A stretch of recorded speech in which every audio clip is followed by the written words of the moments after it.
All right. You need to take a sip? There's always cat hair in my mouth. Just so sorry That's about the it. deal. That's You the signed deal the when you walk contract. in here, Sorry. you should know that. Yep. That's the rules. meows come first. Yeah. Okay. So, hey guys. Welcome back. I'm Oshs. I'm Akela. And we are Cue the Commentary. And here we do a podcast where we basically read people. Oh my God, I haven't done this in so long. I actually forgot. Read people's messed up situations. Yep. We let them know if they are the a-hole in it or not. And if you aren't aware of Am I the A-hole, it's a Reddit forum where people write in their messed up situations and then leave it up to the general public, which is us, to discuss whether or not they are the a-hole in the situation. I'm a little rusty. It's been like 3 weeks. It's been so long. Yeah. Because sometimes you just need that unbiased opinion, and you can't always ask the people around you because sometimes they're the problem and sometimes you are the problem. So we're here to solve that mystery, and we want to bring it to you. We love when you engage with us. We want to hear your thoughts and opinions on everything. And yeah, let's get into it. And you can find us on Spotify. Don't forget to rate us on Spotify. We're at 118. No, yes, we are. So the last one we were at, we're at 78, and then I think us mentioning it made people, you guys rated us, and we actually went to like we're probably at 120 now. 121 and 5 stars. And 5 stars. There has not been a hater yet. That's great. That's really so good. Like, okay, 200 coming soon. Are you kidding me? We're almost there. Anyways. Imagine a K. No, that's crazy. That's like we are podcasters. No, we're a podcaster for sure. Yeah, it's been a while since we came back, you know, on YouTube. I went to California. Yeah, literally. You had a birthday. I did. That wasn't that. You had a birthday. I did have one, but we talked. No, we didn't. Are you serious? I was in California during your birthday. You were. Yeah, and it was like right before we left. No, it wasn't right before we left. What do you mean you didn't have a birthday? Okay. I rebuke. I stopped aging after 25. We were just talking about this. I no longer identify as a 27-year-old or a 28. What I can say that. No, yeah, I just turned 25, guys. It's a big year for me. No, it is. 25 is like the best year because your prefrontal cortex finally develops. Yep, so you can make rational decisions now. And that's exciting. Yeah, fully confidently. Yeah. Anyways, so she didn't have a birthday. I went to California. It was great. Wait, sorry. Can we not though? There's nothing wrong with aging. Okay, I literally just said in the last podcast that like we shouldn't be ashamed. We shouldn't be like literally, and like we can't be this way. Like I don't want to perpetuate it, but at the same time, it's like. But me mentally too, though. Like I stopped aging mentally. I feel like 100%. I feel like they give 25. The vibe of a 25-year-old. Yeah, but what is a 28-year-old vibe too? They're more serious. Are they really? I think so. When you meet other 28-year-olds that I know. Are they not serious? They're not that serious. The ones that I know are not that serious. No, you know what it is? You have to mix and mingle with like the professional 28-year-olds versus like the influencer 28-year-olds versus like entrepreneur 28-year-olds. They're all different vibes. When you 100%. Meet a late person in their late 20s, it really matters what they do in their 100% personal, like profession 100%. wise. Yeah, then they mature quicker because they literally have to. You can't be a goofy lawyer. Like it's just not gonna work. Like haha. Like, you need to be the most serious. You need to be so serious depending on what you do for a living. It's crazy how what path you choose in your life actually can kind of age you a little bit. No, 100%. You know, I do think when you're in like. This is like I've actually thought about this. Like when you're in the influencer industry, you kind of have to maintain yourself. You have to always look good. You have to stay on top of trends. So that keeps you kind of young, you know. Yeah. And then you mix and mingle with a lot of younger people. So you know, it's true. A positive kind of. But then at the same time, you don't know how to mix and mingle with normal people, like in like the real world. Do you know what I mean? My vocabulary, yeah, it's wrong. I can't you say have it's to giving English. To my doctor. No, like I cannot. It's giving like it's giving illness. It's giving anxiety, Mr. Doctor. Please, can you help me? Like I can't. No, it's so true though. I need to expand my vocabulary because that is the crowd. Unfortunately, that you know how crazy it was for me to like start real estate and the switch up come from like an influencer background or like a unserious background. Not that influencing is not serious. Professional job though. That's your big grown-up job. I had to tell myself mentally, girl, change your voice up because I talk like a kid. Like it's not right. No, it's so true. You know, when I come on here, I feel turn it on. Yeah, you turn it on and turn it off. But then some people turned it on and they forgot how to turn it back off. And then that's just who they are. Yeah. No, I mean like the professionalness that ages you. Like when you're in like the what's the word? Like corporate world. When you're in corporate, you have to carry yourself a certain way. So not that it's a bad thing. Yeah. You know what I mean? But a lot of people shapeshift too, you know, like the mask comes on and then once they're home or on a Friday night, the mask is off and they're partying, I think it's a cycle. Doing their thing. I think it's just being a grown up and knowing how to act and represent yourself in specific spaces. You know what I mean? Like you just have to. It's a skill. Shapeshift. You really do. It's definitely a skill because I think when you start working corporate, and this is like my personal qualm, it's like I think you start. Everyone around you is professional too, so you just continue being more professional, and then you just get into more adult, grown-up things, and then you just become an oldie. That's it. That's it. That's how it goes. There goes your youth. There it goes. Once you start corporate, like, tell me if I'm wrong, guys, for real. Like, and it's not that it's a bad thing. Mm-hmm. All that to say, I did have a birthday. So, yeah, no, I'm sorry for lying, guys. Around the subject. That she did have a birthday. I did have a birthday, and this is it was cute. This is I'm 96, guys. We're both 96. This is our 28th year of life. Yeah. So I got 28. A couple more months. I'm holding on like both arms and legs. Your summer at 27. Yeah. Yeah, but I'm running at 27. I'm not. I lie all the time sometimes. All the time sometimes. Like if a stranger asks me. You hear what I said? You're ashamed that you lie about it sometimes. All the time sometimes.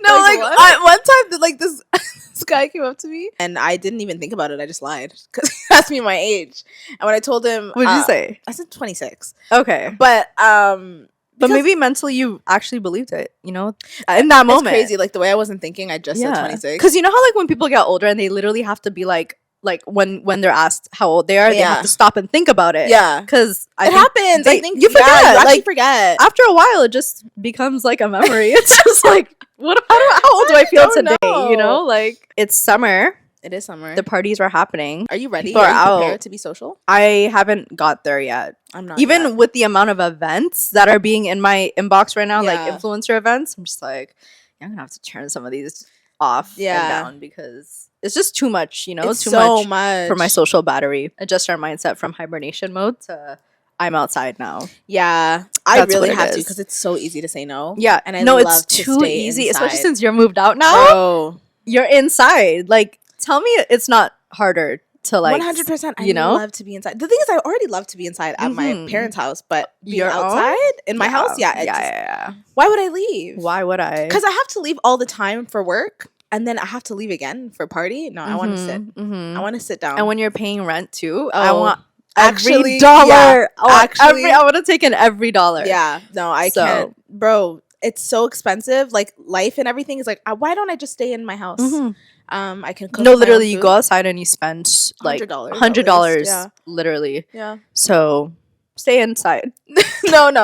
I want to be more social. Like that's the thing. Like I say I want to be more social, but then when it comes down to it, I'm like it's like two sides of myself. Like I do want to meet people. I want to go outside, but like I don't want to do what it takes to do that. You know what part of that though I feel like is because we're in relationships too. You think so? I think you get comfortable and like you'd rather just be at home with your partner. Because when I was single, I was outside. Like, you know, like you go outside for that reason too, to mingle, flirt, go out with, you know, meet guys and stuff. But once you already found someone, you're just like, why am I doing this? I mean, what about sometimes your friends, you do. though? Yeah, exactly. Sometimes you want to do that, but I feel like when you're single, you're more in that mindset of I want to find someone. It's actually so fun to sit at home with your partner. Yeah, you know what I mean. Like it's actually big fun. So that's the thing. That's the problem. Actually, not everyday party too. Like not every weekend. You know, like I can spend every weekend literally inside if I allow myself. Like it's bad. Yeah. Do you like you've been living alone for a while now? So do you like find yourself like at home sometimes for days on end and you just haven't seen anybody ever since I moved out? Really? What do you mean? Yeah. Do you feel like I have to leave the house? Yeah. Is that why you said we have to go to cafe today? I knew it. Literally, like I've been inside. I have a video due, so I was just editing. And sometimes I'll go to a cafe, but sometimes I'll just edit inside. Yeah. And I said, could we go to a cafe today? Because I haven't left my house in like 3 days. So 2 days. I love that for you, though. No, I don't like it. I get it. Like I need to go outside. Yeah, you have to. What's popping on pop culture? On the internet? On the interwebs, on TikTok. So much to talk about that we missed out on. I know, because we were away. Yeah, you guys probably want to hear our opinions on it because we seen a comment of you guys saying like, was this old or new? Yeah. And at that time that we posted that, it Diddy just come out, the whole Diddy news of him being a demonic, evil predator, abusive, just horrible person. Yeah. That video came out that like it was literally like straight out of a horror film. You know what's crazy about that video? It's like he felt comfortable enough to take the risk of hitting her like that in the in the lobby part, like in the open hallway part. Anybody could have come out. Like that's how comfortable he was with it. So you know that Diddy, like what he was doing in private, the tip of the iceberg. Like this is nothing. I am waiting for the rest of it to come out. Like the way I swear 50 Cent is like Jay-Z's next, and he's much worse. I'm so scared because you know what though, I hate saying anything about Beyonce because I just feel like I'm gonna get jumped or something. But just say it. Why is she so like perfect? Yeah, I've said it before on the podcast, but something is going on with them behind the scenes, and when it comes out, I'm gonna say I told you so, but for now, whatever. Beehive till I die, I guess. Really? Are you Beehive? I'm like, I support it, but like I'm not like a crazy like Beyonce fan. Yeah. But like I like her music. Yeah. Like I can't deny it. She's a legend still. Maybe he felt so comfortable because he knows he has so much money, and he paid off the hotel to delete the footage, which is so $50,000. That's so crazy. I think when you have money, you just move with a certain amount of freedom of like, I can do whatever I want. Yeah. And I won't get caught. Yeah. And that's exactly what he did until Cassie came out and said, you know, this happened, and then had to get the supporting footage of that. But yeah, no, that video was devastating. The way she laid on the floor and like just accepted. And did you see how he threw that object at her like so hard? No, like you just know that she went through so much. But then there's like the backstory of how she was actually the replacement of Kim Porter, like his original wife, and that she was brought in, and before she started getting abused, it was Kim Porter who was getting abused. I believe it. He broke her nose. Yeah, and she was kind of like the haha, like I'm the new girl, and you are the old whatever, and like they like obviously he pit them against each other, kind of like, and you know, like I'm sure colorism plays a part in it too, and everything, you know, but yeah, like hearing about that, and then one of Kim Porter's friends came out and was like, you know, nobody deserves to get abused, nobody should go through what Cassie went through, but Cassie also saw Kim Porter getting abused and was okay with it, like complicit in it. Obviously, I don't know. This is all alleged. I don't know. But I thought it was like really, like how far back does it go? And like how much do you have to give up to be involved with these kind of like extremely powerful, extremely wealthy men who have so much influence? Like you have no rights. Like that's it. Like it's like you have to, you just shut up and let them do whatever the fuck they want to you. Well, I seen that Diddy and Young Miami unfollowed each other. Oh. So that's a good thing. I'm glad that she's like I feel like maybe he was abusing her too, or like did something to her. Like I feel like when you just deal with that type of individual, you don't leave innocently. You know what I mean? Like I don't think so either. Yeah, like I want to know what's going on with his son. His kids. He has so many kids, and what do they go through? Like his sisters? Like I mean not his sisters, his daughters, yeah. Like I want to know what they've seen. And then like wasn't it Justin Combs or whatever said that like, oh, my innocence was taken away from me a long time ago? Like, did he say that? Yeah, was it him or one of them mentioned it, like he grew up seeing a lot of stuff. And then even Usher spoke about it, like briefly, was like, oh, so would like after everything you've seen, because he was involved with Diddy when he was younger too, he said like he got exposed to things like way too early, but he wanted to know what the lifestyle was like. So his mom let him go. Yeah. You know, and then that's another thing. The parents who let their kids, do you think the parents know, or the parents are willing to, I think, you know what I mean, for the money? Well, I think it came out that Aaliyah's parents knew what was happening. Aaliyah's parents were insane because she was married at what, 15? Yeah. To a 27-year-old or something like that. Like a full-blown pedophile at that point. Yeah. I've been like seeing little clips. You know Vitaly, a YouTuber? I think so, yeah. He is like streaming now. Okay. And like just on the whole pedophile subject, he is like, you know How to Catch a Predator? Yeah. That whole series? Yes. So he's copying their whole like method. Oh, wow. And literally catching pedophiles on stream, like, and then torturing them. What do you mean torturing them? Like shaving their head, shaming them, and all that. Like he's catching them. Like he has decoys, like boys who look younger than they actually are. Oh my God. And he's like literally catching them. You should tap in. It's very interesting. What? And a very interesting like episode was he caught a Hollywood elite trying to it's on camera trying to meet up with a 15-year-old girl, and he is a Hollywood director, a very big one. Aren't they fucking all? And he directed a bunch of yes, we've seen his face. We know who he is, but he's not getting any media coverage, obviously. Those you know, the media higher ups, the ones who control the media. Yeah. But if you go on Vitaly Kick, you can watch it for yourself. Like, they literally caught him. So he directed Space Jam. You know that movie? Wow. Yeah, like so a lot of kid movies. Does Vitaly, like, so he has like a secret camera on him or something? He has a whole crew. Like, he has a whole so sorry, the camera is hidden, but he also has a whole crew, like, so in another room. And he'll like initiate it, like try to catch them in the and act. Then confront them. Yes, and then confront them. And then he'll come after. out and confront them. Yeah, and then he'll I've come seen out videos and like be that, like, and it's so jarring, especially when they get caught. Like when they get caught, like, they're all caught. They're confused they on what all to get caught. I love to see it. They're like, I love to see it. I didn't know. Oh no, we're just here to hang out. And he also caught a teacher, someone who's been a teacher for 20 something years, and the teacher just like was like, my life is ruined. My life is over because he finally got caught. Yeah. And it's just like so satisfying to watch them get caught. But yeah, just speaking on the whole pedophile thing, that if you guys are interested, go watch him, because like that's something that I've been watching.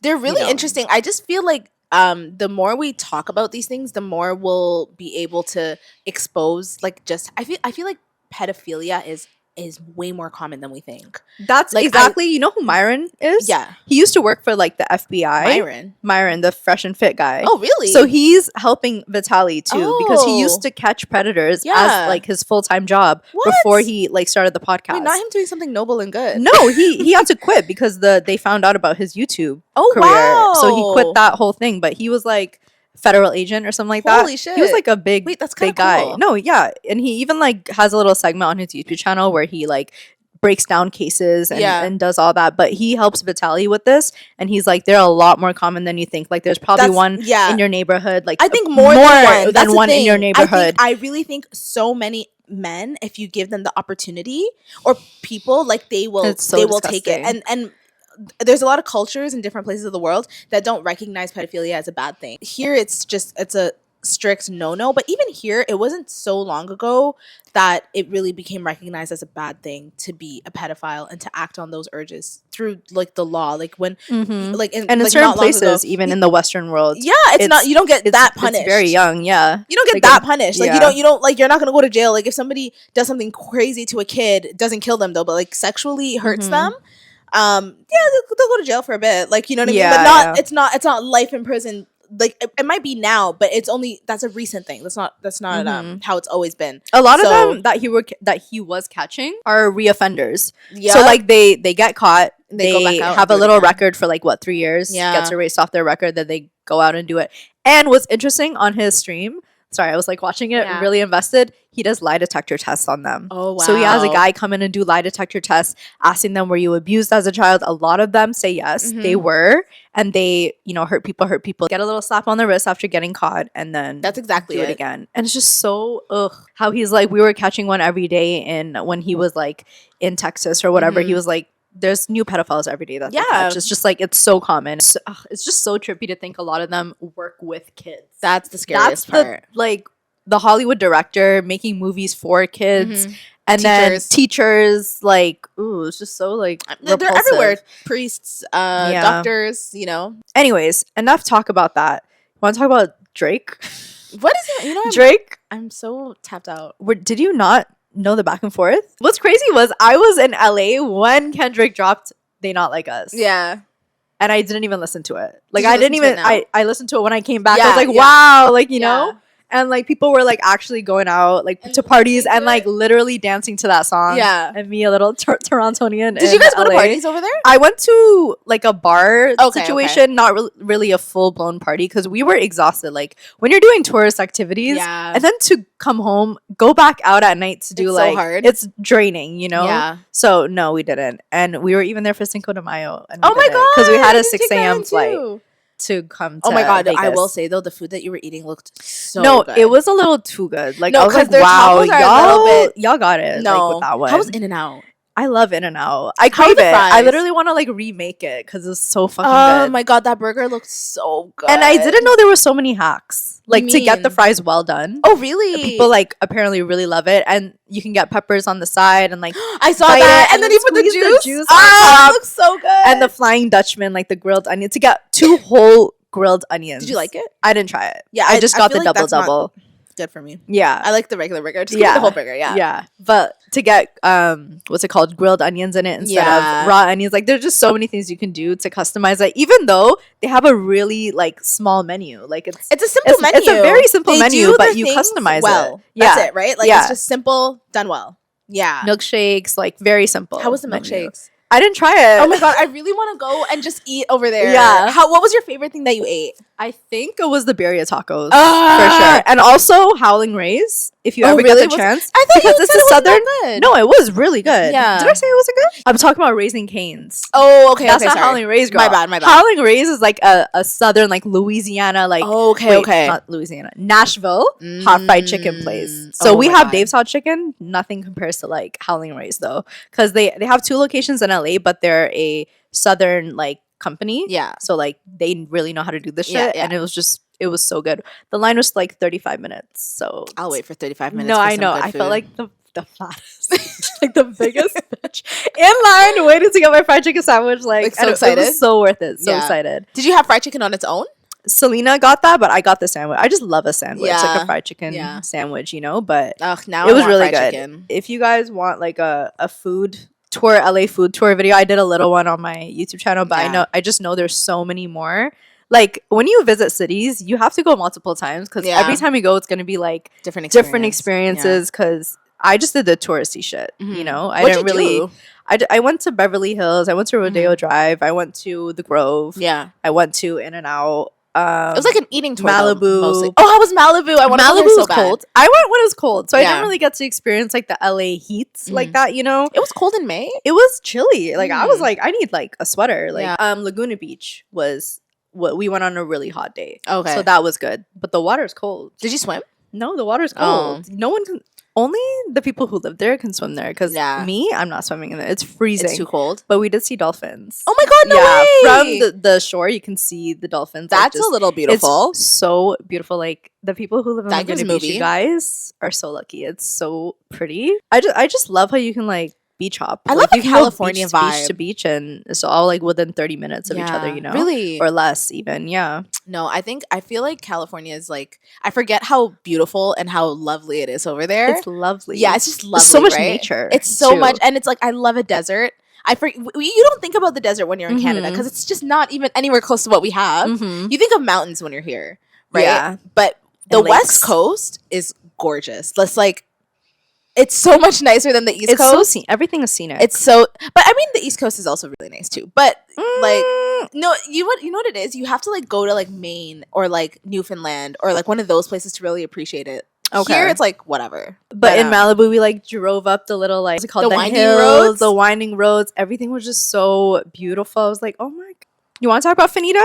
We can. I think it's an interesting topic. It is. I wasn't watching her before this. Like I didn't know who she was. So I seen one podcast, but I didn't take in that was the same girl because it was. I just watched it because it was Bretman Rock. Okay, you know what I mean? Yes. Like I watched it for Bretman Rock, but I didn't like take in who she was and shit. Yeah, so it was her podcast that you saw. Yeah. Okay, I saw bits and pieces of that one. I didn't watch the whole thing. The backstory is Finita used to be overweight. Like she was a big girl, and she used to talk about her like experience as being a big girl and you know just how the world perceives her. And she's a very blunt, straightforward, to the point kind of person, so she comes across rude, but the point is like when she was bigger it came across as like funny, rude. Funny. Yeah, so she kind of got a bly. So now she had gastric bypass surgery, lost a lot of weight really really fast, and I think is having like an identity crisis. So do you know who Mecca is on TikTok? So Mecca made a video not directed at her, and she said,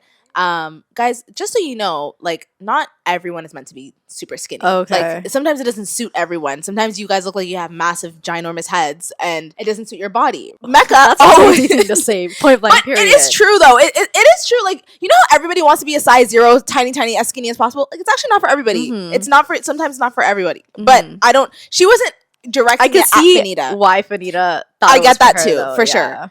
But people look at Mecca because she's not like super skinny, but she was big and she did lose a significant amount of weight as well. So she also understands like the perspective that Finita is talking about of being super big to super skinny and how the world perceives you, and like in a short amount of period or a short period of time, sorry, your the way you're perceived is different now. So it's like a shock to your system, and like, you know, you have to get used to it. Anita responded to it, and she like directed it at Mecca, saying like, I don't like you, and something, and she's white passing at that. Like she said that Mecca is white passing, and it's like, no, she's not. Mecca looks so black, just a light skinned girl. Have you never seen? She even like looks like African. Like there's no way you would look at Mecca and think, oh, that's she's a white woman. Yeah, her. Girl, like be so serious. Passing. Like, what are you talking about? White passing where? Like, what are you talking about? Like, for real. I think she tried to blame it on something. She tried to blame it on something. So now she's like, kind of going on these tangents, saying like, oh, you guys like thought it was funny when I was rude before, but now that I'm skinny and hot and I'm a bad bitch, I can't be my same self, because now you're taking it differently, because that's like how pretty privilege works. And or like, you know, part like being pretty and how you're perceived, you're not allowed to be rude and pretty at the same time. Like that's what she's saying, you know? So, but I don't think like people are like, no, babe, like you actually are just wrong. Like you are not coming across the same, and you're saying a lot of loud things, and you're being like, it's just incorrect. Like, you know, so that's like, I don't know. I think she's having a manic Me too. phase. I thought she was having an identity crisis. Yeah. And she's like calling out big influencers like Alex Earl and like comparing. I'm not going to ignore the fact that there is a pay disparity between white influencers and people of color, because we experience it ourselves. Black influencers. Black influencers, yeah, and how brands don't see the value in us. Yeah. And a lot of minority groups. But comparing yourself to Alex Earl when you guys do two completely different things on TikTok, I've never seen Fanita be like, buy this product, or here's how I'm going to do my makeup, or here's this outfit that I'm wearing today. Like, you know, like she's not an influencer. She's a content creator. She hasn't really influenced. She's a personality. Anything. Yeah. There's a difference. Like, I watch you to haha. Like, I watch you to kiki. I watch you to laugh. Haha. Exactly. While Alex Earl is someone like, what blush is that? Or like, she is a black girl. I'm like, what blush is that? I don't watch Alex Earl at all. I've never looked at her and been like, oh, I want what she has. Never ever. Because I mean, I can acknowledge that she's beautiful and she knows how to do her makeup, her hair. She knows how to dress. She's a little crazy at times. Like, I dip and dabble in her content, but two completely different realms, and I can see like as a brand why you'd want to attach yourself to someone like Alex Earl, who's less controversial than Fanita. Like, it makes sense. If you want to talk about how Alex Earl's whiteness brings her a lot of opportunities and gives her a lot of privileges, you can talk about it. But the way she's comparing herself to her, it makes no sense. Yeah, there's a lot of things Alex Earl does that I've seen, I'm like, big question mark. I'm like, why is she okay? Why are we allowing this girl to openly show us how dirty, nasty, and stinky she is?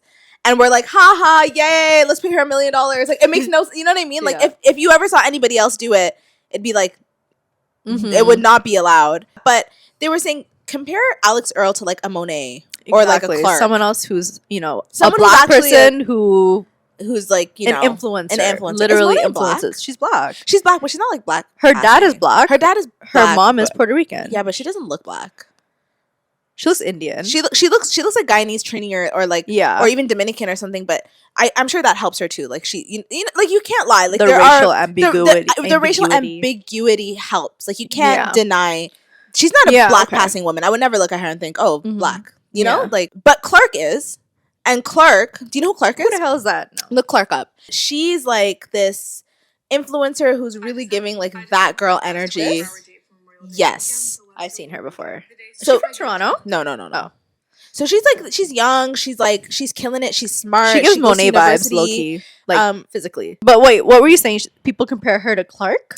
No, I'm saying that people were saying like, if you're gonna do a comparison for women of color or black women compared to how white women get paid, and they're both in the influencer realm, compare Monet and Clark to Alex Earl. You cannot compare Fanita to Alex Earl because they're different. People watch those girls and they're like, what is she wearing? Yeah. I do. For Monet, for sure. I'll look at her and be like, okay, I could wear that blush. Okay, I want to see what that looks like. You know what I mean? I'll look at them for inspo because they're similar to me. Yeah. But Fanita I've never seen it. Yeah. I've only seen her yapping, to be honest.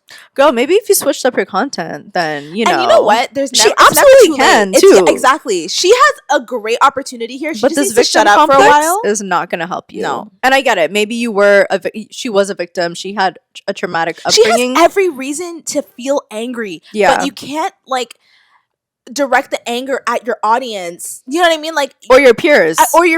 Like, it doesn't work that way. And I get it. Like, I fully, like, you know what I mean? Like, you know that sound is like black, angry, like strong. Yeah. Like, you know that what I'm talking about? Yeah.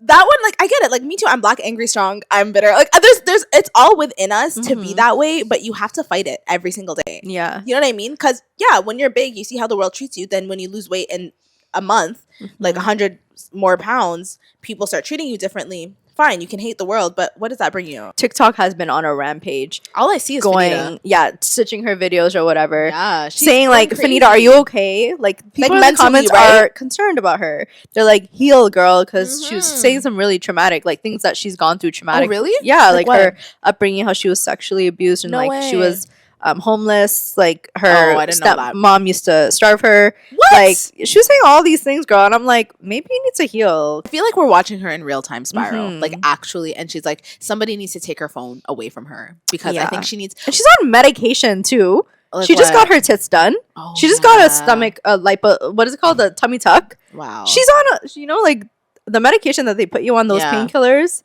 And people are like, her eyes are really wide when she's like doing the videos, like she's like tweaking, kind of, you know?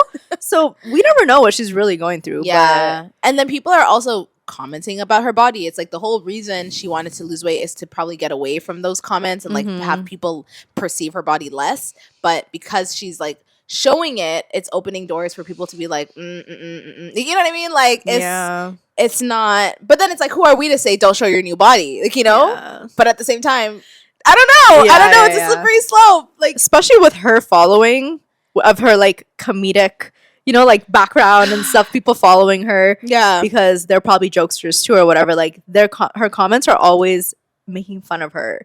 And I'm just like, oh, I feel so bad for her, because I feel like because she started making fun of other people are doing doing it to her. They're not being nice to her anymore. I think before more people would like defend her and not make fun of her. Am I the asshole for wanting to divorce my postpartum wife? Oh, no. It's stupid to think I'm at this point, but here I am. My soon-to-be ex-wife, 28 female, and I, 29 male, have wanted kids for years and were thrilled when she finally got pregnant last year. From day one, I wanted to be the most supportive husband and future father I could. Her father was never involved in her life. I used to work as a tech in labor and delivery, and my brother, to put it kindly, is not the most involved father. I saw too many problems up close when it came to lacking husbands, and I would be damned before I made the same mistakes. The problem is roughly 4 weeks into her pregnancy, everything started going downhill. She stopped wanting sex. Fair enough. 4 weeks into her pregnancy. Yeah. Okay.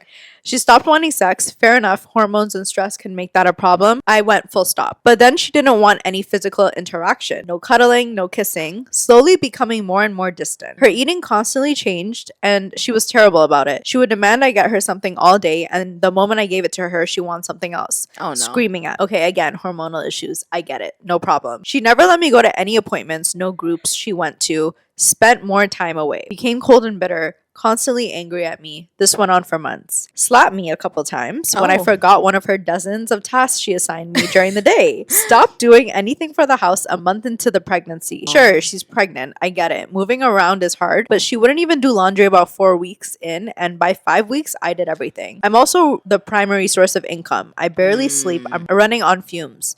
Made me sleep in the guest room. Would always try and pick fights. I never once raised my voice, my hand, my tone. I sat there and constantly mentally reminded myself this isn't her and this would all be worth it. She didn't want me to make any baby decisions. No name, no work on the nursery, nothing. 1 month before she delivered, she yelled how fucking useless I am and how I didn't do anything and that she's staying with her mother. She didn't let me get her anything. Come check on her, threatened to divorce me and get a restraining order even if I called her. A couple weeks back, I found out the birth of my son from a Facebook post. Wow. She posted it with her mother and some family. I tried to go to the hospital and visit. They had security kick me out. What? After months of outright hatred, anger, and abuse thrown at me 24/7, I fucking had it. Odds are I'm not even on the birth certificate. I opened a new account and all my deposits go there. I took half of our joint account. She never bought baby stuff ahead of time. Who knows where that money was going towards. So now that she has to buy supplies for our son, she used up every cent. I've gotten a lawyer. The house is mine. I'm the only one who spent the money on it anyways. I sent the rest of her stuff to her mother's house. I'm demanding a paternity test. I'm not spending another damn cent until I get get verification it's my son. I'm absolutely divorcing her. She chose the stay-at-home life. If she cheated, she's screwed. Her mother has money for a couple of weeks stay, not even close to enough for full-time support. If he is my son, I will absolutely be getting my rights as a father for a relationship. Last week, my soon-to-be ex-wife called. So her,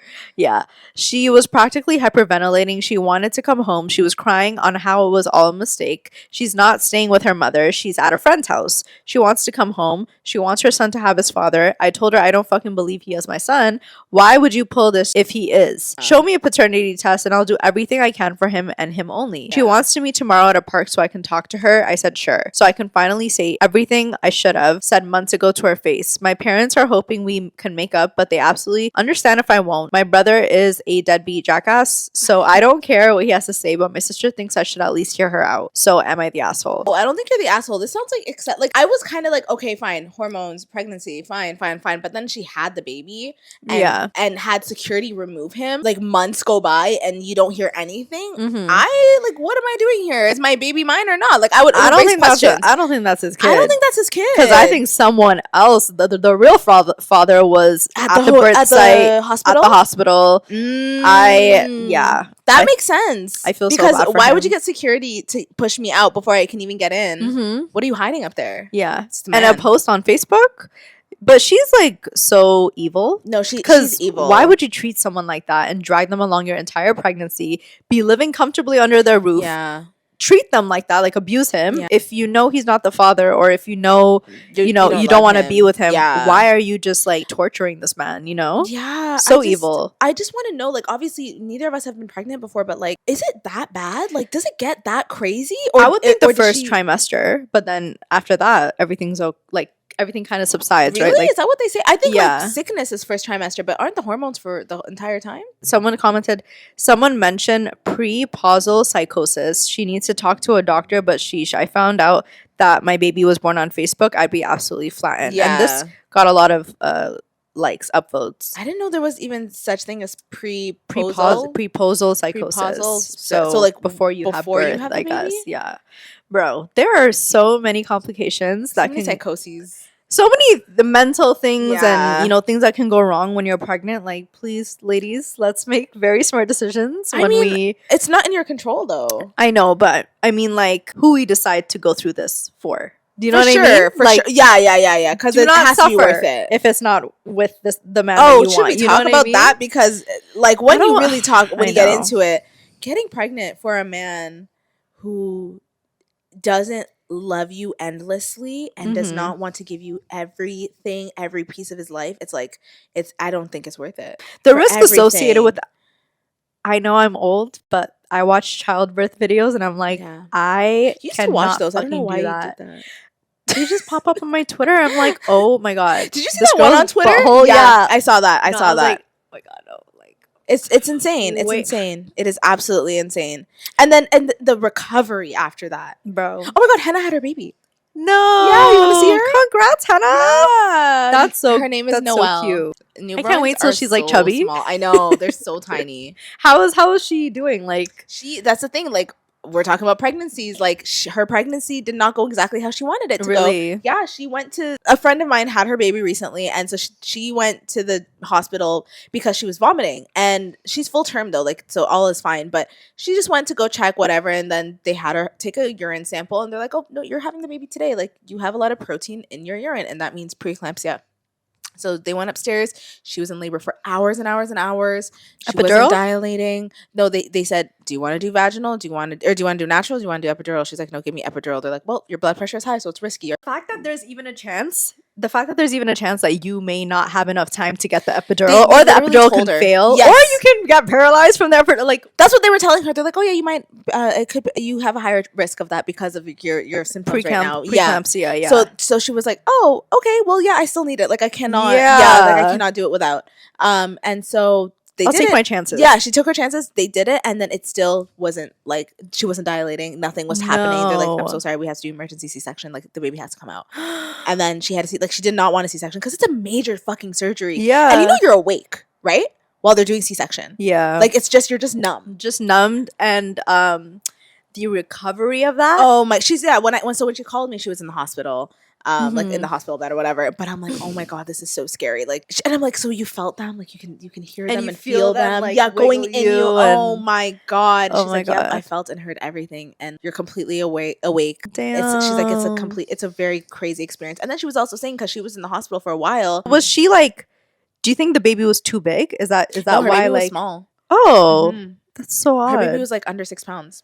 What the hell? But at least it was like a healthy, delivery. Healthy baby. Everything is fine. It's just, yeah, like, things don't go the happen. way that you want. Yeah, they don't. And it's like, imagine you did that and then your man was not there, or you're doing it by yourself, and that is so heartbreaking. You're not the asshole. What? No. Do not question yourself. No. Don't doubt yourself on that. And if it is psychosis, I would need proof. Like if I was him, I'd be like, show me that it was, like, I want to see the diagnosis. Yeah. Because if not, you're treating me badly. And then, yeah, I would also be like, I need to see paternity results. Yeah. Like, this is too much. And if that is his kid, yeah, like, you made me miss the birth of my son. Oh, and he'll never post it on Facebook. Yeah, like either way, I don't think you can forgive her. No. Like I think you guys just come to a co-parenting agreement at that point. Because like, what? Am I the asshole for not telling my brother about our mom's death because he didn't answer the phone?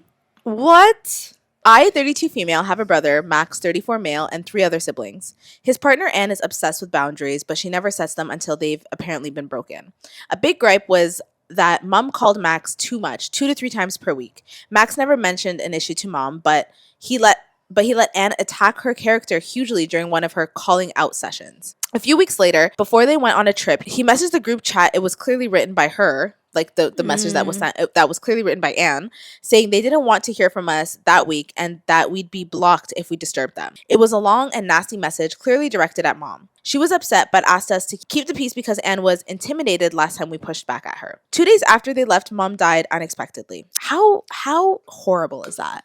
Unexpected is unexpected because you don't get to say anything. No. Like, and after that kind of message, you will live with that guilt for the rest of your fucking life. Okay. Dad called me at 8:30, and 45 minutes later, I tried to call Max for the first time and then sent a text saying, answer your phone, it's urgent. Then called again. I sent 2 more messages and called 4 more times that day. The next time I tried was the day before the funeral. I sent him a text saying he must know it's serious and I need him to call me. On the day, I called 6 hours before so he'd have time to come back. Then again, an hour before. In total, I called 16 times. What? My sister tried 7 times and my dad 3 times. Sure. When they got back, he, and she put in brackets, she sent an essay to the group chat about how we're bullies, taunting them and trying to ruin their relationship and that we will never see either of them again. What? Okay. My youngest brother, 20 male, responded, Mom died on Sunday. Consider your wish granted, you evil cunts. And booted him from the chat, like booted himself off the chat. Max then rang me 22 times in a row. I sat and watched them all ring out. We, the siblings, headed straight to the house because we knew he'd turn up there. My youngest brother, 20 male, who still lives at home, was by far the angriest about the situation, so we didn't want to tempt fate. They showed up furious, nowhere near as furious as we were though. The long story short is that none of us, except one sister, the reason I'm posting, have seen or spoken to him since. Dad has made it clear he lost both his wife and a son that day. My position is that it was obvious the situation was urgent, that we made more than enough effort, and that the outcome is all on him. This all happened in December, but Dad recently cleared out Max's stuff from the spare room and gave it to his BFF to pass on. Now Max is reaching out, wanting apologies for him and Anne, but ultimately to get back into the family. One sister is in contact with him and is applying pressure to the rest of us. She's starting to become judgmental about not telling him, but we have reminded her that she owns a phone and could have done so at any time. I'm still very angry with him, and I'm leaning towards no longer inviting him to our weekly dinners. It's a big deal for us, especially now. So am I the asshole for not telling him our mom died, cutting him off, and considering doing the same to my sister? No, you're not the asshole. You did your best to warn him. Absolutely. Your siblings did, your dad did. Like, everyone tried to contact him. Bro, and 22, more than 30 calls.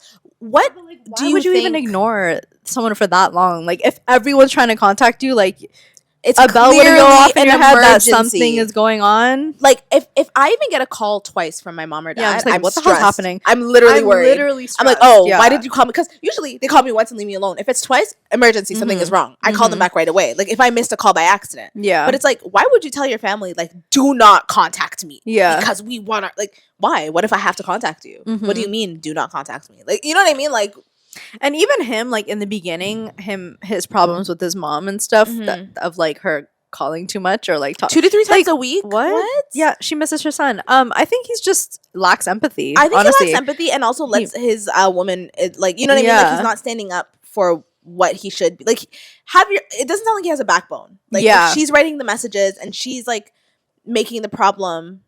What the hell is wrong with your relationship, period? To let your girlfriend even act this way towards your mom or your family, you know what I mean? To allow that behavior to happen, but for her to even like be that way, it's just like, what type of like, don't you want to impress your boyfriend's family? No, not a lot of people do. Some people, like she mentioned, like some people want to take them away from, they want to from take their them family away. And then they also have these like crazy boundaries. Which, that's like, giving heavy narcissist vibes of isolating them from their family and stuff, and like causing issues and stuff. Yeah, I don't know. No, some like, I always like, it's fine to have boundaries, but you have to also be reasonable, because it's like, if you have too many boundaries, it's like, I'm just not gonna fuck with you, honestly, because it's like, you know what I mean? Like, nobody's saying don't have your boundaries, but if you're like a strict and rigid and like person, it's like, do not contact me under any circumstances. Like, okay, I don't need you. Like, please. Because that relationship might not even work out. And then what? You have to live with yourself of letting your girlfriend ruin your life? Ruin your life, make you miss your mom's funeral, miss your mom's passing, no longer have a relationship with your whole family. Yeah. All for what? This Ann lady? Who is she? Yeah. Anyway. Was that his wife or girlfriend? I think it said a girlfriend. Let me see. Sir. Partner. Just as partner. Yeah, not the asshole. Not the asshole. Am I the asshole for leaving a girl when she tells me how many side guys she has? Okay. So this happened an hour ago. I went on a second date with a girl I met through Tinder. Date went well and got to her place to watch a movie. It was nice and we began to make out, but her phone kept ringing the whole time. So I asked her, is that a friend of yours who's worried or something? Yeah. She says, no, it's one of my friends with benefits. So I ask her, how many do you have then? She says 4. Depends on what she feels like. So I say, but we're dating, right? She says, yeah, but I thought you weren't staying over, so someone else is coming after me. Like, after him. After him. I was kind of shocked, so I grabbed my jacket, wished her good luck, told her not to text me, and left. Am I crazy or what? No. What the fuck? What do you mean 4 friends with benefits? I like that she's open about it, though. But it's her second date. Oh, it's her second date. On Tinder. They met through Tinder. It's her second date and they started making out. And you expect this girl to drop all her hoes because of you on the second date? No, she's not. You're not. The asshole. Like, if it's your, like, you know, you've been dating her. And, like, can we talk about it? Like, okay, I want you to be exclusive with me, but this is our second date. So, like, can you... Like, Nothing was said. To you. Yeah. Like, can we set... No commitment was boundaries, was like we just said. Exactly. Like, literally. Like, like, have a conversation first before you just walk out like a drama queen. Yeah, like... I mean, I like that this guy is like one girl at a time, but not everyone operates that way. You know what I mean? Like some people have a lot or a roster, and may the best guy win. Yeah, for real. It just is what it is. Yeah, no. Even on a guy's, you know, on the opposite side, a guy can have that, and you actually have to like either respect it or say this is not going to work for me and leave. But you should talk about it if you like her, like before stepping out, like dramatically. Yeah, I think. Especially if you met on Tinder, like be so for real. I heard Tinder's just like a sex app. Yeah, sex app at this point, you know. Okay. There's an update. Oh. Thanks for all your views on this matter. Couldn't sleep tonight since I was still shook, but reading all your comments convinced me that I dodged a bullet. Oh. We'll delete Tinder and try to meet people the old-fashioned way. Yeah, okay, so thank you. Let's do that, sir. That's what it is. If you want someone who's going to be serious right away, I think Tinder's not the way to go. Yeah. Am I the asshole for being truthful and admitting that I find my wife unattractive after her surgery? She looks weird now. No, we definitely did not. Okay. She had the fat sucked out of her face, lip fillers, a neck lift, other stuff I don't really get. She gives me uncanny valley vibes now. Girl, it's giving like, you know, Heidi Montag when she did everything. Oh my God! And her butt and her boobs. Bro. How big that was. It was such a big deal because, like, do you remember that episode when she went to her mom's house? Yes, and her mom was so concerned. Was so mean too. Was like, but her mom was right though. No, she did. As look a mom, better. you can't just be like, "Oh yeah, you look great, girl." Like, what the fuck did you do? Yeah, I birthed you. You were so beautiful. Like, you know what I mean? Like, you have to be. You have to say your truth. You have to say your truth, and especially because like now it's so normal. If she went and did that now, nobody would blink an eye. But because she was like at the forefront of it, like way too early, and the fact, it's like, oh, she lost her mind. No, I thought she went crazy. Yeah, me too. Because like, plastic surgery was not really a talked about thing, like how it is now. You know, like BBLs and everything. Bro, everybody has a BBL now. Everybody has lip filler. So at the time, we were just like, what the hell is going on with her? And the fact that it was all free, you know, it was gifted. Everything from a surgeon. So she said, do everything. Yeah. That's why. But let's finish the question. Sorry. We really went on a freaking tangent. Sorry. Yeah. Okay. It freaks me out. She's fully healed now and she wants us to go back to normal, like me initiating sex. I have done so, but not as much as I used to. And when I do try, I make sure that there's very little light. It's been a few months and I kind of dread having to look at her. Obviously, she's noticed. She has been bugging me to tell her what's up. I've tried telling her I'm just tired from work or that I'm run down. Really anything except for the truth. She broke down and asked me if I was having an affair, and I said that's not what it was. She asked to look at my phone. I unlocked it for her and handed it over. I wasn't worried about her finding anything because there's nothing to find. She spent about an hour looking through it and found nothing. She asked me to explain why I changed. I tried explaining that I just wasn't that interested right now. Nothing I said was good enough for her. She kept digging. I finally told the truth. I wasn't harsh or brutally honest. I just told her that her new face wasn't something I found attractive and that I was turned off. She asked if that's why I turn off all the lights now, and I said yes. Oh my God. Can you imagine? Okay. She started crying and said that she needed time alone. She went to stay with her sister. I have been called every name in the book since this happened. Her sister said I'm a piece of shit for insulting my wife's looks. Her friends think I'm the asshole. I tried not to say anything and I can't force myself to find her attractive. I still love her, but her face is just weird now. Weird. She looks like the blue alien from The Fifth Element. Am I the asshole? Please search it up. Can we get a picture reference? Stop. Oh my God, I can see how somebody can look like that with some work done. Yeah. You should put this heavy Botox, heavy. You should put that picture in there for like forehead. Yeah. Is he though? I think you're the asshole for. Is she healed? She's healed now. That's what he said. I mean, you gotta be honest, right? You gotta be like, dude, you look different. Weird is rude. Don't say someone looks weird, because that is rude. Can you just say something else? Yeah, don't call me weird. Yeah. I think he needed to be honest, but I think there could have been a nicer way to say that. Like, but what just happens look different? Now? Yeah. But what next?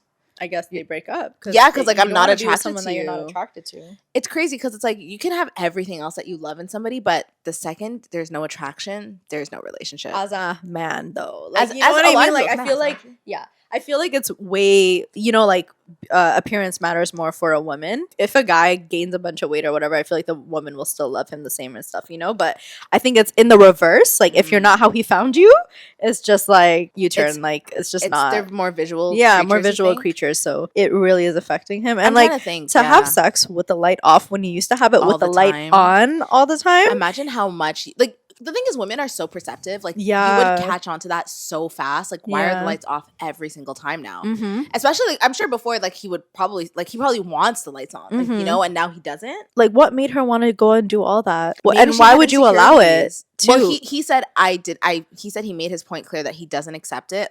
Not accept it, but he doesn't want it to happen. Yeah. But it was her choice, and he tried, but he ultimately had no say. And I guess that is the truth. It was her decision, and I think she just has to deal with it now and maybe find someone. I'm sure there is someone who will find her beautiful, but it's just not him anymore. And maybe that'll teach her, like, just don't do any more work. Like, you're beautiful just the way you are. Like, Let's get back to Heidi, because Heidi was crazy. Heidi was crazy, and but she looks good now. Have you seen her? And she's still with Spencer. Did you know that? I'm so surprised they're still together. Too. Did you watch The Hills? I did. And the OC and Laguna Beach and all that. I watched the OC and I watched The Hills. I didn't watch Laguna Beach. The Hills? I need to rewatch The Hills. When I found out it was all scripted. Yeah. So as a kid, I was eating it up. Yeah. Absolutely. But now that I found out it was all scripted, I'm just like, it's not when you think about it, anymore. It's such a show. It's such a show. They wanted it to be like Gossip Girl. Yes. That's what the producers were aiming to. Yeah. Really? Is that what they said? Yeah. That's what, you know what just boggles my mind? Thinking about Michael Jackson's plastic surgery and race transition. Like, he really tried to tell us he had vitiligo. I don't believe that. Sir, no, he didn't. No. And it's Miskeen. He had mental illness, probably. Absolutely. That kind of transition with that much money. I just think it's when you look at it now in retrospect, we know so much more. Like, we would have caught this so fast if this happened now. Yeah. But Michael Jackson was back in the day, there was only 5 celebrities. You know what I mean? No, there was only a few celebrities, and they were super mega stars. It was they popped out, and that appearance is everything. Yeah. Everyone's tuning because there's no social media. There's no blogs. There's no internet at that time, you know? Yeah. So everyone had an opinion about him. And, like, I'm sure, you know, his dad would always talk down on him and his siblings, like, having big noses or, like, nappy hair or whatever. Yeah. But the man really, like, straight hair, pointy nose. The pointiest. The whitest skin. Yeah. Like, it's just so sad to see, you know? It's very sad. Speaking of Michael Jackson, too, like, they say he's honestly, also one of the way I'm fighting everything in me to not believe it because I really do love that man. I really do. And I don't want to, but there was interviews where it's like, he never had a childhood. And I believe that too. No, that too. But there was people asking him straight up, like, why do you have kids in your bed though? And he's like, well, I just love children, but like, it's absolutely ridiculous. There's nothing inappropriate happening, but it's like, but why do you have so many kids around you? He said it's because he was working his entire childhood. I believe that. He never got to live a childhood. And the fact that he has like a friggin' amusement park in his backyard. Like, did you know Kim Kardashian like celebrated her 16th birthday in Neverland because she was dating his nephew at the time? No, I would love a documentary on Neverland. Do they have one? I think so. I want to see that. I want to see Neverland, and I just like it. Just really, you have it's so much money that you built an amusement park. Because he was money they were. He was best friends with Richie Rich, Macaulay Culkin, that guy. Oh, when he was a kid. Yeah, when he was a kid. Friends? No, they were kids can't be best friends with adults. But then he grew up and said nothing happened. Like, we were genuinely just like, he was like, did he say big brother? Yeah, like he came out and said nothing happened. Like we'd just play and like he was like the number one person I heard of all the time. Mm-hmm. So I'm just like, okay, I'm gonna take his word for it. But I know I don't want to believe it either because he's done so much good things. And didn't the parents of the kid who he allegedly had sexual relations with like come out and say that they did it for money, or like their lawyer said that they did it for money or something like that? So it was even a whole like scheme to ruin his reputation, you know? Yeah. So I don't know what to believe. I don't know either. I really don't want to believe that man was a pedophile because he's just too involved in my life. Like an angel. Like, stop. Okay. No, literally. That's all I heard growing up. But then you can't think like that because it's always the people that you know. So I don't know. Okay, am I the asshole for telling my wife if she ran her mouth again about our daughter's achievements to another couple whose son didn't fare well? Like, didn't do well? Yeah. I will publicly call her out and embarrass her. My wife and I have a 16-year-old daughter who just cleared a highly competitive exam. Now, we are extremely proud of her, and my wife sort of brags about this in her circle of friends, which is fair, I guess.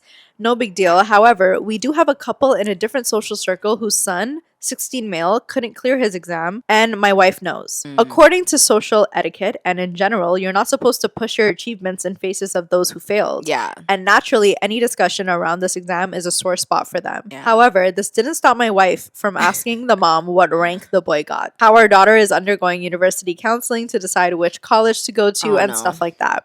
I could tell the mom was getting uncomfortable and nudged my wife to stop, but she didn't. When we came home, I berated her for how she acted and reminded her we already talked about this, so why did you deliberately try and make the couple feel bad about this exam? She tried to plead plausible deniability, but I set the record straight and said if she ran her mouth again like that, I'll call her out in front of everyone and embarrass her. She started crying and told me I was awful for how I spoke the words I used. I don't normally talk to anyone like that, but her persistent behavior has put me off. Now, it's not the first time a thing like this has happened. I told her I'm sorry if my words hurt her feelings, but she deserved to be called out if she decides to continue acting like this. I felt justified in giving her an ultimatum/warning because this has been the last straw for me, and I'm tired of having endless conversations with her.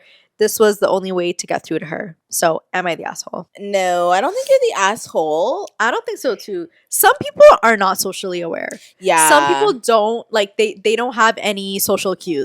You should know not to do that, if especially knowing that her son didn't. But a lot of people, they aren't aware that you might be hurting people's feelings by doing this. That's a good excuse. Like, but what if she is aware? Because he told her, like, don't do that. It's gonna make her feel bad. So now you're aware and you're still saying it. You know, I think like from both sides, like being that kind of parent, it's not good because it's like be proud of your kid, you know, but I think that adds like a lot of pressure on your kid to perform for you so you can be proud of them. So you know? I feel like that's a lot of parents, especially immigrant parents. Yeah. They love to brag on their children's accomplishments, and like I definitely can see how it's like it can be competitive. You know what I mean? Like, your cousin is doing this, and your cousin's going to law school. And I'm just like, bro, I'm not my cousin. Like, you know what I mean? It does put a lot of pressure on the kid, but it's also like, stop comparing me before I start comparing you. Yeah. You know what? Like, I would get petty. It doesn't mean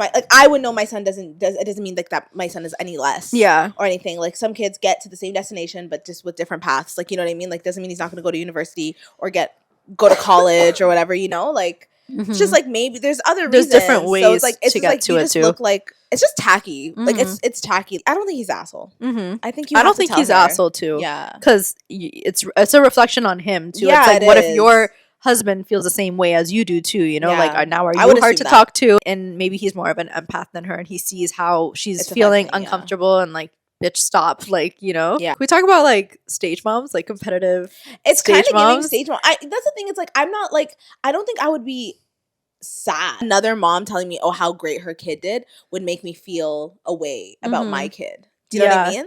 Because it's like, you have to also be there to defend your kid. If you know what I mean? Like, you can't like be like, oh, and also be proud of their kid too. Like, your kid did do something good. Exactly. And not be so like comparative. Yeah. You know? Like, if I would just be like, okay, I'm noting how you're telling me this. Like, you're telling me this to make me feel bad. Like, you can catch that vibe, you know? Like, if they're saying it in a way that's not like, it's not just telling you a fact of how my daughter did, but it's like, oh, well, how did your boy do? Like, you know what I mean? There's a little bit of that pettiness in them. Like, okay, I'm going to stay away from you. Yeah. But good for your daughter. I'm actually happy for you guys, you know? But that would just make me take a note on how you are. And literally, mental note, like, noted. Don't share any good news with her. Exactly. She's weird and competitive. And like, weird and competitive. I don't need that energy from you. Yeah. But you know what I want to get into? Because I never was into it as a kid. But you know, Dance Moms? Oh, is it called Dance Moms? I did not know JoJo Siwa was on that show. Wait, I didn't know that either. Selena told me her mom was the craziest, apparently. No way. Yes. Wait, is this what a dance mom Yes. So I'm like, that explains a lot. Karma's a bitch. I should have known better. Like, are you gonna break your neck? Like, what is happening? I don't know. Some people get too wrapped up. You know, that's why I kind of look at moms who want to be pageant moms sideways. Like, I know someone who put their kid in pageants, like beauty pageants, and side-eye them a little bit, because I'm just like, that's, do you not know how competitive it's a lot? It's very toxic. Competitive and like, toxic for the kid. For the kid, it's be like, my beauty much. You know, can win money, or like, you know, like, beauty pageant for a kid, I just think it's not right. It's weird. I think start at 15 or something if you must, but like, it's a little too. Can you guys join a chess club or something? Like, do something else. I get it, there are really, you know, cute kids out here, but like, acting. You know, I would rather do acting than a pageant where it's like, you're literally numbered and you're paraded around. Yeah, based on beauty and we talent. Don't understand. Maybe there's like an art to it that we don't know. Like, we don't know about it. They do. Do they perform? They're based on like talent, and they ask them questions and stuff like that. You know, maybe like, they want their kid to become like Miss Canada or Miss America or something. But to start that young?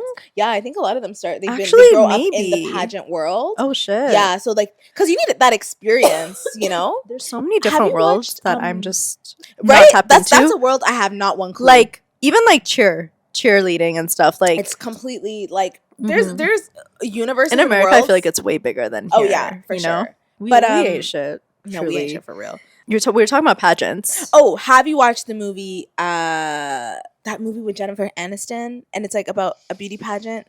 Dumplin'.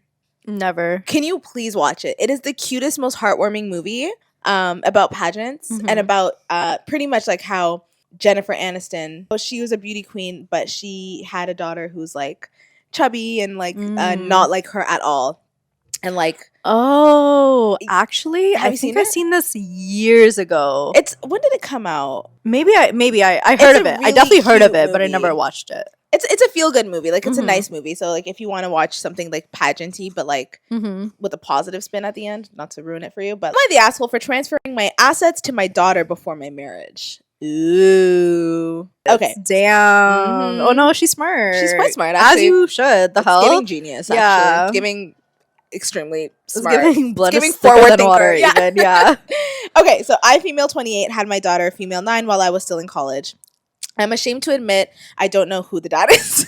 Okay. Sister. It was a drunken party mishap. Yeah. Oh shit. Yeah. My parents disowned me, and one thing about it is I haven't read this. I'm going along with you right now because I'm shocked. This is a good story. Okay. You're like, whoa, literally. Okay, my parents disowned me, and sympathizing with my plight, my grandpa took me in. He had a bad relationship with my dad. Grandpa died 2 years ago, leaving me his entire estate. He's kind of rich. Ooh, okay. Love that. Me too. I started dating my fiance, Max, male 35, around 4 years back. He has 2 kids, female 6 and male 10. And he has full-time custody of them as well. Their mom married someone else and moved across the country. She pays child support but makes no effort to contact them or visit them. We have lived together for over a year now, and everyone gets along pretty well. We stay at the house. My grandfather left me and split all bills and expenses 50-50, but keep the rest of the finances separate. He popped the question 2 months ago, and I said yes. A few weeks ago, we had a minor fight. My daughter's birthday's coming up, and I wanted to gift her a pony. Oh. She has been learning to ride. Just get a pony? Just a pony, yeah.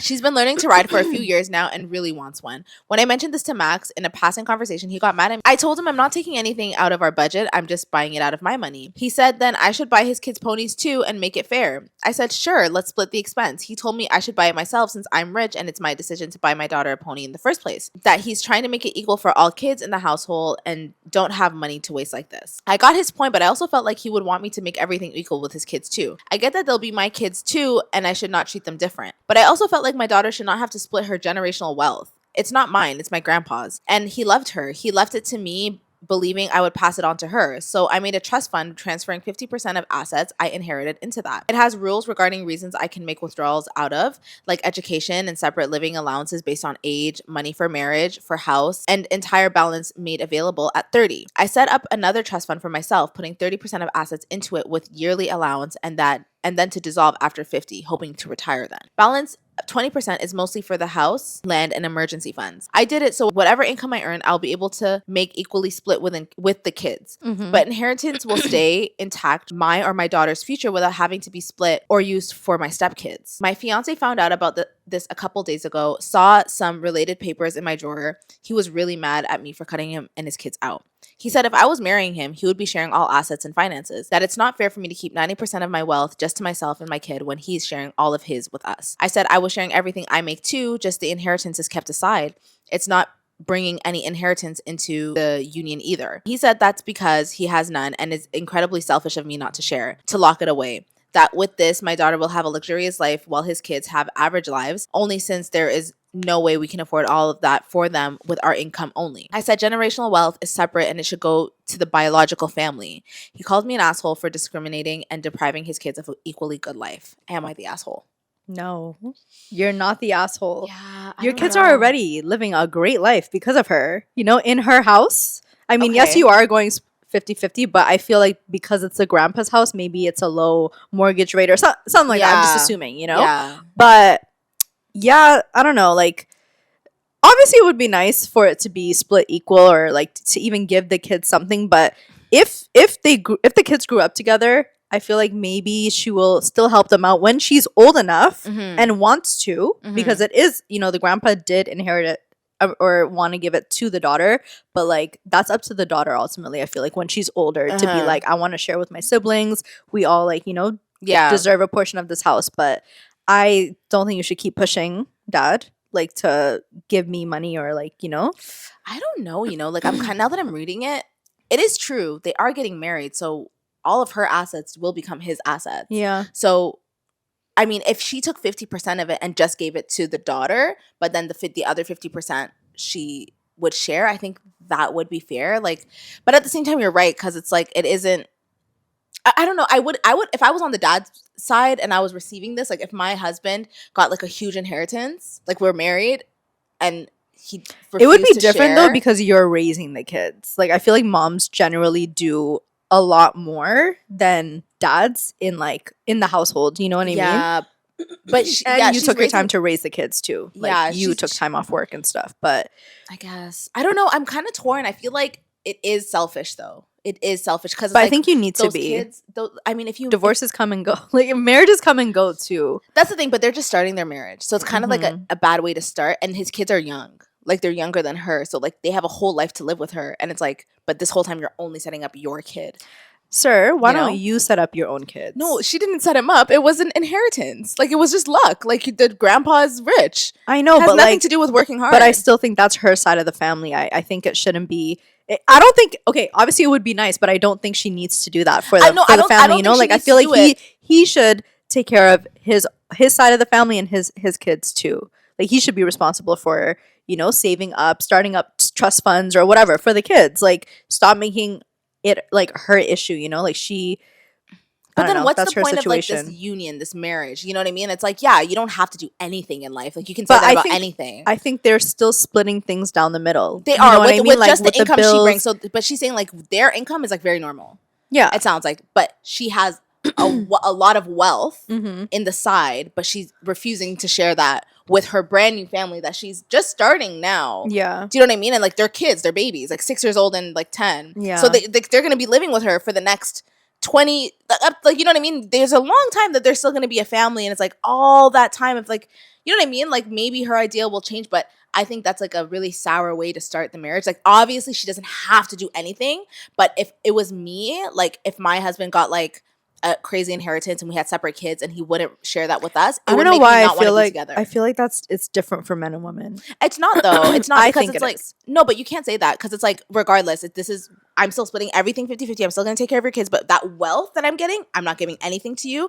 You're not owed any of it, so I don't like. You know what I mean? But the thing is, I don't need to give it to you. But if you really need the money, like say something health wise happens or whatever, I will give you money. Obviously. But like I don't think you need it. Like you know what I mean? Like I think he can sustain his lifestyle, and he has been, and his kids' lifestyle. So what is the point of this money going to you? Like why? You know what I mean? I just feel like it's not about lifestyle though. It's about like he mentioned like you're setting up your daughter to have a really good life, and you're accepting my children as your children. But it's like it's kind of like there's one golden kid. Of course, it's her daughter. It's her daughter, but it's like. And that's why I'm saying, like, the 50% that goes to the daughter should stay with the daughter, but the other 50%, I think she should, like, give some of it to the kids. Or, like, not now, but, like, set something up to maybe set them up with something when they're older. Because how hers is set up, it's like, oh, when she's 18 for education, when she's 30, it goes out. You know what I mean? Like, something. Because, I don't know. Like, what's the point of being, like, what is the point of the union of the family then? It's like, you know what I mean? Like, what is... What if the dad already like is saving up for the kids though, and it's like, and now he just wants more? Like, you know what I mean? Like, what if he already is saving up for the kids? I'm sure they are, but so it sounds just like what's the big deal? Like, why do you know what I mean? Like, obviously you can feel a type of way, but if she says no, I think it's your responsibility as a dad to, you know, start a savings account and do it yourself. No. Obviously, like he's gonna have to do that. Like that's life. But I'm just saying, like it doesn't sound like it's a little bit of. It sounds like, let's say Grandpa had millions of dollars, millions of assets, lots of money, and it's like you're hoarding all of that, and we're about to create a union with our families. It would make me feel such a way. It's like, oh, you will never see my kids as your kids. Because you don't see them that way. It's like, this is your daughter. Yeah, biologically, that's her daughter. But it's like, you're never going to take in my kids as your kids. And that would turn me off and make me not want to marry you. It's like, of course, you're within your right. But we're starting this family together. We're having, and I'm not saying like, oh, well, he should just sit there and like only expect the money from her. No, like he's going to do it too, I'm sure. But I just think it's like, it's in bad faith. I don't know. I think she's trying to be protective. Yeah. You know, because things happen, and a lot of men also do this before they get married. Prenups, you know, like separate your things. A lot of people would look at it as like you're being financially responsible because but that's what I'm saying. Keep the one for your daughter. Also, what if the kids grow up and like, you know, everything's peaches in the relationship or in the family household, and the kids do want to buy a car or whatever, and then they can like, what if their relationship with the mom is so good that they can go to her for like money later on, but like it's not like set up for them, you know, but like you can still ask for money if you want. Yeah, I know, but you know, because you never know what can happen down the line. Like, what if she can help them out? She can or can't? Can. No, I'm not saying that she wouldn't. I'm just saying like the action she's taking now is forever creating like a divide between them. This is us. But the kids don't know about that. They will know. You don't think they're gonna grow up and know like, oh, my sister who I've grown up with has an insane savings account ready for her. She's going to be set for life, or she's going to be set to have a good future while we're not given that same opportunity. Why would I now go ask you for money? You know what I mean? It's going to create a rift. Like, do you remember we did a story like this a while ago where like two families came together, the dad had money, would only give it to his kids, but it's like the other kids are going to feel that, you know? And it's like same things like, oh, my daughter wants a pony, she's gonna get all these lavish gifts because it's my daughter. This is the money I'm using. It's you know what I mean? I don't know. Like I don't think it's I kind of think she is the asshole. Mm-hmm. I think she should think about those kids if she actually. I mean, like you're getting married, right? So like, I don't know. Like there's ways that you can set up trust funds and wealth to come out at certain points in people's lives. Mm-hmm. It's not just available for them to use. So it's like it can be there, but she can maybe put like a clause in there that says like, if there's a divorce, this money does not go to them. It goes back to me. Like, you know what I mean? Like she can still I can see herself. that because I was going to say like maybe later on in the marriage, if things are great, then she's going to do that for the kids. But like you really never know, especially that early on. For sure, like, for sure. But here's some money. Like years. That's pretty long. It is. They're not young. Like, they're in their 30s and they have kids. So still divorces happen. No, I don't know. I agree. I totally agree. Mm-hmm. But I'm just saying, like, this. I do agree. I see your point. I see what you're saying. But I still think you need to be financially responsible and things happen. Like, you might be like, this is going to be amazing. Things happen. People break up every single day. Divorces happen. Families split up, you know, like, and I think maybe she did have a rough, like, not upbringing, but the way she had it, the pregnancy and stuff, like maybe she had no choice but to be very protective, you know. So I don't know how she sees things, but I think that just because it's not set up from the beginning, that doesn't like close off all like, you know, like ways that the kids can opportunities for the kids to ask for money if they ever need it, you know. But I guess, but I just think, and maybe later on I think she needs to can reopen a conversation about this. But I think she needs to figure out a way to like compromise. Get a lawyer involved. Yeah. Like set it up so it's like, if this is a marriage that lasts, like, you know, there's no divorce, there's no cheating, whatever. But I think like also kids have nothing to do with that. You're accepting these kids, right? So your divorce with your like husband could be like 10 years down the line. Are you not going to have contact with those kids anymore? They're still your kids now. Like it's like an adoptee. Like, you know what I mean? Like you still love them. Yeah. I'm like, how does this thing work? It's like, still, what do you mean? Like, like separation?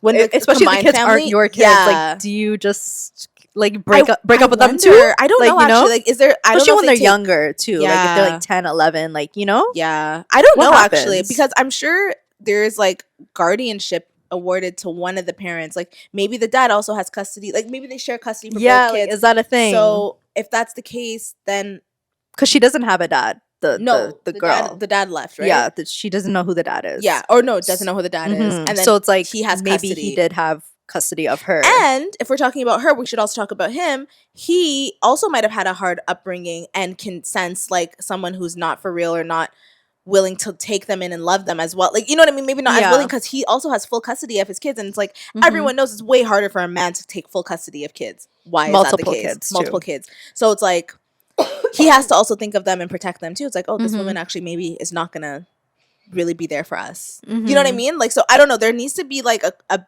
I don't think it's done here. Yeah. Because here it's like it is kind of, I don't know. I do think it's selfish. I do think it makes you the asshole. Yeah. I'm not saying she should, the daughter. No, I think she is the asshole.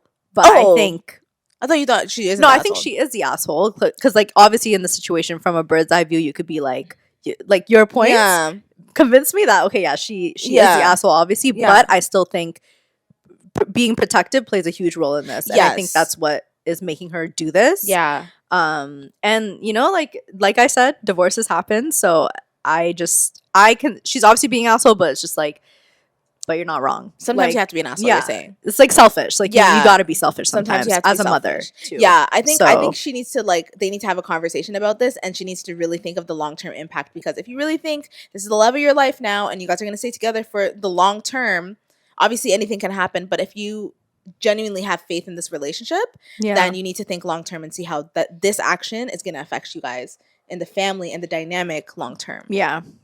So okay. Asshole, but understandable. I guess. Understandably the asshole. Are we done? I think we're done. Yeah. All right, guys. Okay, guys. So please rate us on Spotify, guys. Let's get us to 150. Yes. At the end of this video, by the time this goes up, by the time we film our next video, hopefully we'll have 150 or 200 ratings on Spotify. That'll be amazing. And leave a comment down below. Yes. Don't forget to engage with us. Let us know what you think. I feel like we had some really good questions. We did. And this one was a good packed episode. So let us know what you think, and we'll see you guys in the next upload. Bye. Bye.